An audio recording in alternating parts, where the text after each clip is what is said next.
clé de l'accès au traitement dans les pays du Sud est d'avoir une première ligne de traitement qui soit la plus robuste, la mieux tolérée et qui donc évite l'émergence de résistance dans un contexte où parfois la surveillance biologique n'est pas optimale. Dans le cadre du projet NAMSA qui a été discuté, l'une des questions qui se posait, c'était l'accessibilité d'une nouvelle molécule, le dolutegravir.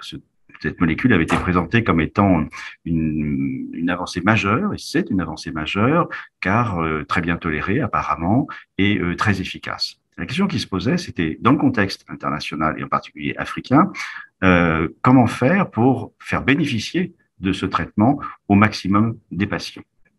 Donc, comment accompagner et comment évaluer cet accompagnement.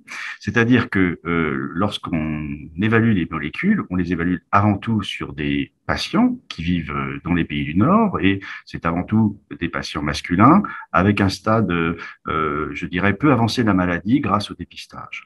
Dans le contexte africain, et en particulier au Cameroun, où l'étude a été menée, c'était essentiellement des femmes avec un stade avancé de la maladie. Donc, on a mis en place une étude randomisée qui visait à comparer à la fois le traitement de référence, mais moins dosé pour qu'il y ait une meilleure tolérance, donc l'efavirenz 400, versus le dolutegravir. Et ce que nous avons montré, c'est que ce médicament était effectivement très efficace, sauf que il y avait quand même des effets secondaires qui n'avaient pas été décrits lors de la mise sur le marché de ce traitement. En particulier, chez les femmes, on a observé une augmentation du poids de façon très significative, de près de 9 kilos après 4 ans de suivi. Et c'est une mauvaise surprise parce que, bien sûr, avec cette augmentation de poids, il y a les complications métaboliques.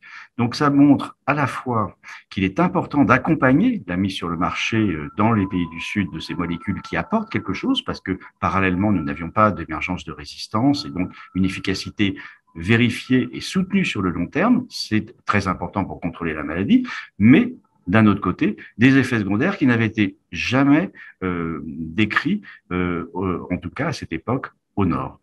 Donc voilà, c'était la discussion sur comment passer à l'échelle sur une nouvelle molécule, mais le faire de façon organisée pour en évaluer tous les effets secondaires.